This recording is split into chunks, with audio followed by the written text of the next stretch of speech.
오늘 같이 나눌 하나님의 말씀은 시편 23편입니다. 1절부터 6절까지 다윗의 시입니다. 우리 1절부터 같이 읽겠습니다. 시작. 여호와는 나의 목자시니 내게 부족함이 없으리로다. 그가 나를 푸른 풀밭에 누이시며 쉴만한 물가로 인도하시는도다. 내 영혼을 소생시키시고 자기 이름을 위하여 의의 길로 인도하시는도다. 내가 사망의 음침한 골짜기로 다닐지라도 해를 두려워하지 않을 것은 주께서 나와 함께 하심이라. 주의 지팡이와 막대기가 나를 안위하시나이다. 주께서 내 원수의 목전에서 내게 상을 차려주시고 기름을 내 머리에 부으셨으니 내 잔이 넘치나이다.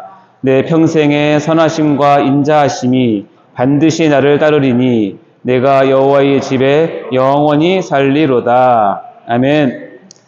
자, 이 새벽에 이 자리에 또 오신 성도분들을 환영하고 축복합니다. 이 시간 또 하나님께서 큰 은혜 주셔서 우리의 심령을 열어주시고 은혜를 부어주시고 여러분의 기도가 다 응답되는 그런 귀한 시간 되길 바랍니다. 자, 오늘 설교의 제목은 시편 23편 새벽 묵상 네 번째 시간입니다. 제목은 사망의 음침한 골짜기에서도입니다. 자, 우리가 지금까지 시편 23편 1절부터 3절까지의 말씀을 지난 새벽에 연속해서 시리즈로 이렇게 말씀을 같이 묵상해 보았습니다. 어떻던가요, 여러분? 1절부터 3절까지 말씀을 보면 분위기가 사뭇 아주 경쾌하고 밝고 유쾌하고 청명하고 그런 분위기죠. 마치 무엇인가 앞이 확 트인 전망이 좋은 풍경에서 우리의 마음과 감정이 굉장히 따뜻해지는 그런 기분을 느끼는 그런 분위기였습니다. 그게 1절부터 3절까지의 분위기인데요. 그럴 것이 1절에서 3절까지 이 다윗의 저자인 다윗이 사용한 시어들, 즉 그 단어들이 뭐냐면 목자, 부족함이 없다, 푸른 풀밭, 쉴만한 물가, 영혼의 소생, 의의 길, 이런 듣기만 해도 굉장히 너무 기분 좋아지는 용어들을 사용했기 때문에 그렇죠. 다윗은 이런 용어들을 사용해서 여호와를 나의 목자로 삼는 것에 대해서 그것이 얼마나 큰 축복이고 얼마나 큰 혜택이고 얼마나 큰 은혜인지를 우리에게 꼭 표현하고 싶었던 것 같습니다. 그래서 1절부터 3절까지는 여호와를 나의 목자로 삼으면 이런 좋은 일이 있구나, 이런 확신이 있구나, 이런 기쁨이 있구나 하는 것을 이제 표현했죠. 근데 오늘부터 시작되는 이제 4절 그리고 5절에서는 갑자기 분위기가 확 바뀝니다. 마치 연극 무대에서 밝은 무대를 비추었다가 갑자기 암전이 딱 있은 후에 어둡고 불안스러운 분위기로 이렇게 무대가 바뀌는 그런 효과를 보여주고 있습니다. 다윗은 4절과 5절에서 사망의 음침한 골짜기라든가 내 원수의 목전에서와 같은 표현을 통해서 전혀 다른 상황을 우리에게 설명하고 있습니다. 자, 왜 그럴까요? 저를 포함해서 이렇게 처음 교회 다니시는 분들이 시편 23편은 너무나 많이 들었습니다. 그래서 시편 23편이라고 해서 들었을 때 떠오르는 이미지는 밝고 긍정적인 분위기를 가지고 계신 듯 합니다. 그래서인지 여호와를 나의 목자로 삼고 신앙생활을 하게 되면 어떤 막연한 로망이 있고 기대감이 있고 그런 환상을 가지고 자신의 삶과 신앙생활에 대한 그런 교회생활을 꿈꾸긴 하죠. 물론 사실입니다. 그러나 오늘부터 다루어질 이 내용들은 우리의 신앙 여정에서 늘 밝은 부분만 있지는 않다라고 분명하게 이야기해주고 있습니다. 다윗이 이를 경험했기에 시편 23편에서 이렇게 기록했을 뿐만 아니라 우리가 조금만 더 우리 주위를 돌아보면서 지금까지 성심껏 바르게 신앙생활을 했던 선배들의 이야기를 들어보면 이 다윗과 똑같은 고백을 하는 것을 우리가 어렵지 않게 발견할 수가 있습니다. 이와 같이 신앙생활에 밝은 면이 있을 뿐 아니라 또한 우리가 감당하기 어려울 정도로 힘든 분이 같이 온다는 사실에 대해서 제가 지난 한 주 동안 이 오늘 설교를 준비하면서 경험했던 간증 한 가지를 먼저 드리고 설교를 시작하려고 합니다. 아시는 분은 아시겠지만 제가 원장으로 섬기고 있는 다관연세내과는 직원들과 같이 아침 조회 시간에 짧게 말씀을 보면서 업무를 시작합니다. 그래서 지난달에는 우리가 지금 하고 있는 시편 23편을 한 절씩 직원들과 나누고 묵상하고 기도하면서 이제 하루를 시작했는데요. 그리고 23편을 다 암송을 했습니다. 그래서 지난달 저희 그 병원의 월상 예배 때 저희들이 예배를 드리면서 저희 직원들이 시편 23편 전체를 암송하면서 하나님께 올려드리는 특별한 순서를 갖기도 했고요. 아마 곧 조만간 유튜브로 이렇게 공개하도록 하겠습니다. 그러던 중 같이 근무하는 아주 건장한, 아주 젊은 남자 직원이 있는데요. 갑자기 집에서 정신이 있고 쓰러졌다고 연락이 온 겁니다. 나중에 알고 보니까 심장 부정맥이 갑자기 생겨가지고 집에서 쓰러졌는데 다행히 정말 하나님 은혜 가운데 빨리 발견돼서 응급실로 가게 되었고요. 그 와중에 다행히 조치가 잘 돼서 깨어나게 됐고 한 주 동안에 입원하면서 이 심장에 대한 정밀 검사를 다 했습니다. 그래서 결론은 심장의 부정맥으로 인한 실신으로 이제 됐는데요. 지금은 약을 먹고 조정을 하고 있습니다. 지금은 다시 출근해서 열심히 이제 근무를 하고 있는데 바로 그 친구가 다시 이제 복귀하기 바로 전날 저희 직원들 단톡방에 오늘 본문 말씀인 시편 23편 4절 내가 사망의 음침한 골짜기로 다닐지라도 해를 두려워하지 않을 것은 주께서 나와 함께 하심이라 라고 하는 이 구절을 사진을 찍어서 올려놓고 밑에다가 단톡방에 자기의 소견을 이렇게 밝혔는데요. 제가 한번 읽어보겠습니다. 이제서야 소통드립니다. 같이 함께 예배드렸던 시편 23편 4절 말씀이 정확하게 몸으로 느끼는 체험을 했습니다. 다건 식구들 덕분에 믿음 안에서 더 성장하게 됐고 건강 또한 잘 회복했습니다. 내일은 드디어 복귀합니다. 받은 은혜는 다건을 스쳐가는 모든 이들에게 따뜻함으로 보답하겠습니다. 다 너무 감사합니다. 하면서 가로 열고 뭐라고 썼냐면 이제는 말할 수 있지만 응급차에서 눈을 떴을 때 솔직히 너무 무서웠어요. 유유 이렇게. 이 직원이 저희 병원에 와서 제대로 된 신앙의 참맛을 이제 막 맛보기 시작했던 직원입니다. 비유하자면 지금까지 시편 23편 1절부터 3절까지 분위기를 마음껏 누렸던 그 친구인데 갑자기 하루아침에 집에서 이 4절 사망의 음침한 골짜기를 온몸으로 경험했다고 고백하는 것입니다. 1절부터 3절까지의 그의 고백도 너무 귀하지만 이 4절에 사망의 음침한 골짜기를 온몸으로 경험했다고 하는 고백이 저뿐 아니라 우리 직원들에게 깊이 다가왔던 시간이었습니다. 그래서 저는 이 말씀을 준비하면서 당연히 경험도 했고 또 잘하는 말씀이라서 쉽게 준비할 줄 알았는데 하나님께서는 제가 이 말씀을 준비하는데 너무나 큰 어려움을 저에게 주셨어요. 설교 준비가 저는 초보 설교자니까 당연히 머리 있는 대로 다 나올 줄 알았는데 나오는 것이 쉽지 않고 진짜 사망의 음침한 골짜기로 다니면서 설교한다는 게 무엇인지 깨달을 정도로 오늘 말씀은 제가 어떻게 전할지 잘 모르겠는데 여러분 기도해 주시고요. 전 받은 말씀대로 전하겠습니다. 네, 좀 솔직히 두려운 마음이 있고 떨리는 마음이 있음을 고백합니다. 자, 먼저 23편 1절부터 4절까지 한번 읽고 시작하겠습니다. 여호와는 나의 목자시니 내게 부족함이 없으리로다. 그가 나를 푸른 풀밭에 누이시며 쉴만한 물가로 인도하시는도다. 내 영혼을 소생시키시고 자기 이름을 위하여 의의 길로 인도하시는도다.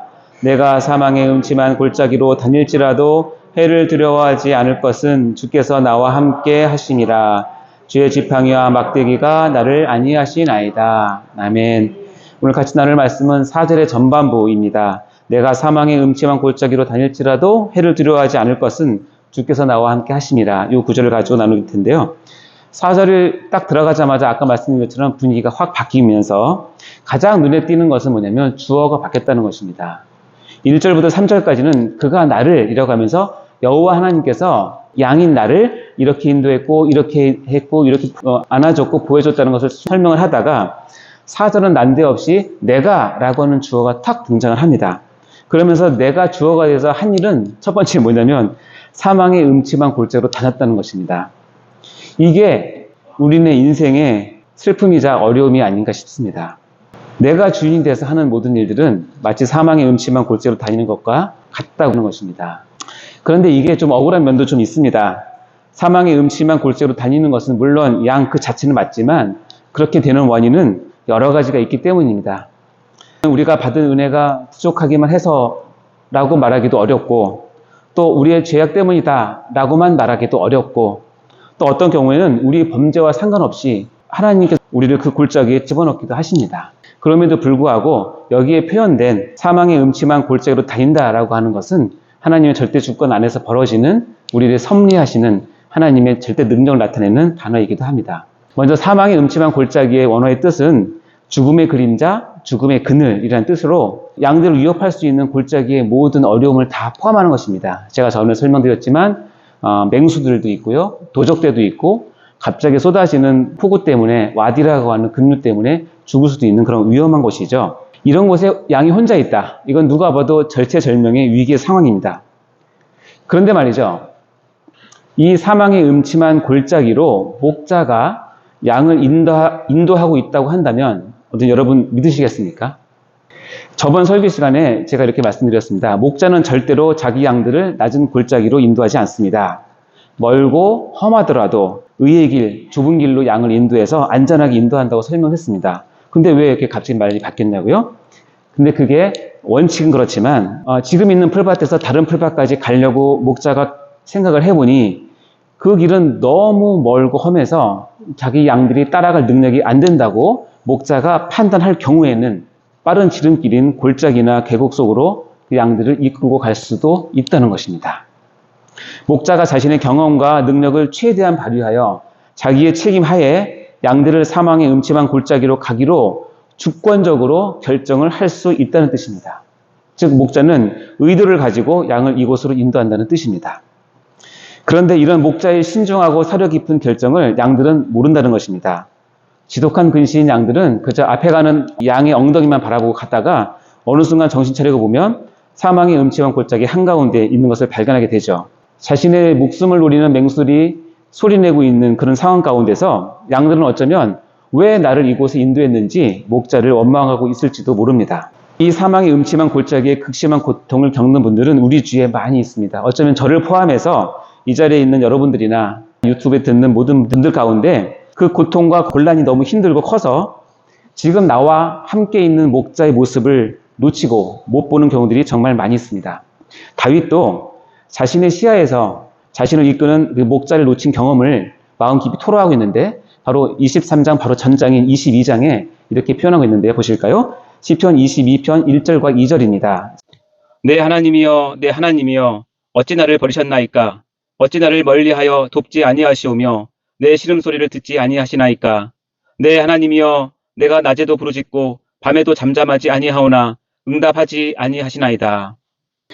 22장과 23장은 한 장 차이인데 한쪽은 하나님 나를 버렸다라고 외치는 다윗과 한 장은 여호와는 나의 목자라고 내가 이곳에서 해를 두려워하지 않는다라고 고백하는 이 두 개의 모습을 같이 동시에 볼 수 있다는 것이죠. 이 다윗의 22장에 나온 이 부르짖음이 혹시 우리의 부르짖음과 같지 않습니까? 앞이 보이지 않는 상황, 숨이 조여오는 재정적인 압박, 갈수록 틀어지는 관계의 아픔들, 내가 더 이상 컨트롤할 수 없는 내 능력 밖의 일들, 그래서 눈물과 신음밖에는 더 이상 자신을 표현할 수 없는 상황들, 그런 와중에 나에 대해서는 여전히 침묵하시는 듯한 하나님, 더 심하게 나가면 그 하나님으로부터 나는 버림받았을지도 모른다라고 하는 자괴감과 불안감, 이것이 여호와를 나의 목자로 삼은 사람들이 각자의 인생길에서 누구나 만날 수 있는 그런 상황들인 것입니다. 저나 여러분이나 모두에게요. 의학적으로 예방접종이라고 하는 것은 다 아시겠지만 수많은 치료제보다 훨씬 가성 대비 효율이 높은 것이라고 과학적으로 증명된 사실입니다. 그래서 예방접종을 많이 하죠. 이 시간 우리는 중요한 예방접종을 한 방 맞을 것입니다. 그것은 뭐냐면 여호와를 나의 목자로 삼은 사람에게도 아니 목자로 삼은 어느 누구나 다 사망의 음침한 골짜기로 지나는 일은 반드시 있게 된다는 예방접종입니다. 하나님의 절대 주권 속에서 말이죠. 이것이 마음 깊이 다가와서 하나님을 더욱 깊이 이해하고 고난과 고통 가운데서 하나님을 원망한 일이 없기를 주의 이름으로 축원합니다. 그런데 여기서 반전이 일어납니다. 뭐냐면 다윗은 바로 앞에 그렇게 고백했던 시편 22편의 그 하소연을 했음에도 불구하고 23편 오늘 본문에 와서는 이렇게 얘기하는 것이죠. 내가 사망의 음침한 골짜기로 다닐지라도 해를 두려워하지 않겠습니다. 라고 고백을 하는 것입니다. 여기서 해를 두려워하지 않는다고 다윗이 크게 외치는 것이죠. 원문으로 보면 심지어 내가 깊은 어둠의 골짜기로 돌아간다 할지라도 나는 재앙을 건네지 아니할 것입니다. 라는 뜻입니다. 이것은 다윗이 지난날 극심한 고통 가운데서 하나님께로부터 구원받은 그 은총이 현재 그리고 앞으로 미래를 살아가는 데 있어서 얼마나 다윗에게 큰 힘이 되었는지를 나타내주고 있는 구절이기도 합니다. 또한 다윗과 같은 모진, 사망의 음침한 골짜기를 무수히 경험했던 사도 바울의 고백을 들어보면 다윗의 이 고백을 잘 풀어서 우리에게 더 쉽게 알려주고 있습니다. 이게 믿는 자들의 아이러니이고 신비이고 삶의 비밀이기도 합니다. 그것은 바로 로마서 8장 35절부터 39절까지 사도 바울의 고백을 우리가 한번 제가 말씀드려 보겠습니다. 다 아시는 말씀입니다. 누가 우리를 그리스도의 사랑에서 끊으리요? 환난이나 곤고나 박해나 기근이나 적신이나 위험이나 칼이랴. 기록된 바 우리가 종일 주를 위하여 죽임을 당하게 되며 도살당할 양같이 여김을 받았나이다 함과 같으니라. 그러나 이 모든 일에 우리를 사랑하시는 이로 말미암아 우리가 넉넉히 이기느니라. 내가 확신하노니 사망이나 생명이나 천사들이나 권세자들이나 현재일이나 장래일이나 능력이나 높음이나 기쁨이나 다른 어떤 피조물이라도 우리를 우리 주 그리스도 예수 안에 있는 하나님의 사랑에서 끊을 수 없으리라. 아멘. 어떻게 이런 반전의 고백이 가능할까요? 그 말씀은 바로 다음에 나옵니다. 내가 사망의 음침한 골짜기로 다닐지라도 해를 두려워하지 않을 것은 주께서 나와 함께 하시니라. 여기서 주께서 나와 함께 하십니다라고 하는 그 본문의 앞에 보면 중요한 단어 하나가 번역상 빠져 있는데 좀 아쉽습니다. 그 단어는 뭐냐면 키라고 하는 히브리어인데, 왜냐하면 그러므로 뭐뭐 때문에라고 이유를 나타내는 접속사인데요. 그 접속사가 번역에는 빠져 있습니다. 그래서 이 접속사를 넣어서 번역물 다시 한번 읽어보면 이렇게 되죠. 내가 사망의 음침한 골짜기로 다닐지라도 해를 두려워하지 않는 것은 왜냐하면 주께서 나와 함께 하십니다. 이것이 원래 뜻입니다. 사망의 음침한 골짜기를 지나는 것 같은 처지에서 우리가 놓치기 쉬운 확신이 한 게 있는데, 그것은 바로 하나님이 나와 함께 하신다는 평범한 진리입니다. 하나님과의 관계가 얼마나 중요한지, 그것을 인식하고 믿음으로 사는 것이 얼마나 중요한지를 다시 한번 깨달을 수 있습니다. 여기에서 주께서 나와 함께 하심이라고 한 부분은 언어상 친근감을 주기 위한 구절이라서 원래는 주께서보다는 당신께서라고 하는 2인칭 대명사를 사용하는 것이 맞습니다. 그래서 당신께서 나와 함께 하십니다 라고 이해하는 것이 더 좋죠.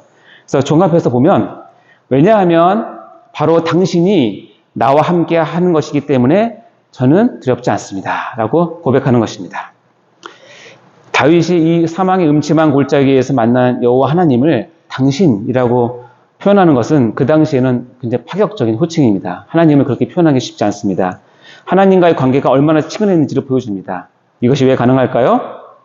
하나님께서 우리를 사망의 음침한 골짜기로 이끄실 때는 반드시 그분의 의도가 있습니다. 아까 말씀드린 것처럼 목자가 양을 끌고 갈 때는 의도가 있는 것처럼, 여호와를 나의 목자로 고백하는 주의 백성이 지나는 사망의 음침한 골짜기는 그 속에서 우리가 누구이고 우리가 믿는 하나님은 누구이시며 그분과의 관계가 우리에게 얼마나 중요한지를 체험하게 되는 신앙의 삶의 장이기 때문에 그렇습니다.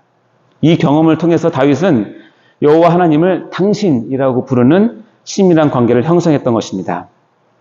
분명히 알아야 할 한 가지가 있습니다. 이 험한 세상을 살아갈 때 오직 하나님과의 관계를 붙들고 그분만을 의지하며 지나가는 사람만이 강하다는 사실입니다. 이것의 중요성을 알기 때문에 하나님께서는 예수님을 임마누엘의 하나님으로 우리 가운데 보내주신 것입니다. 마태복음 1장 23절에 보면, 보라, 처녀가 잉태하여 아들을 낳을 것이요 그의 이름을 임마누엘이라 하리라 하셨으니, 이를 번역한 즉 하나님이 우리와 함께 계시다 함이라.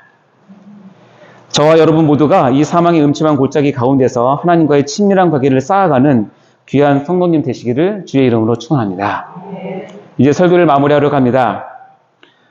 이런 구절이 있습니다. 성도가 겪는 고난은 하나님을 더욱 경배하게 하며 그분의 말씀에 순종하게 하여 성도를 더욱 의로운 삶으로 이끄는 도구가 됩니다 라고 하는 묵상 구절이 있습니다.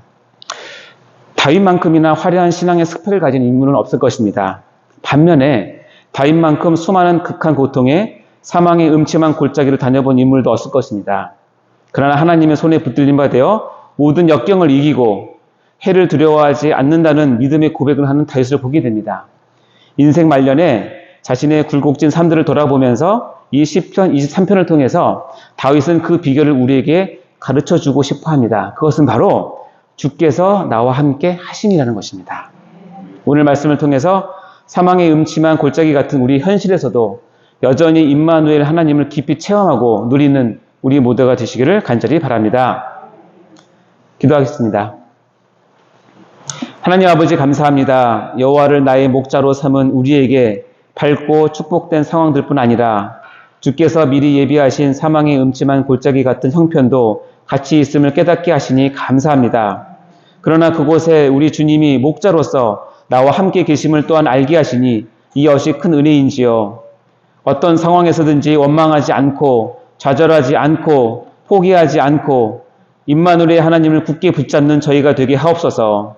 이 예방접종을 잘 맞게 하옵소서. 감사드리며 이 모든 기도를 나의 영원한 목자 되시는 예수 그리스도 이름으로 기도하옵나이다. 아멘.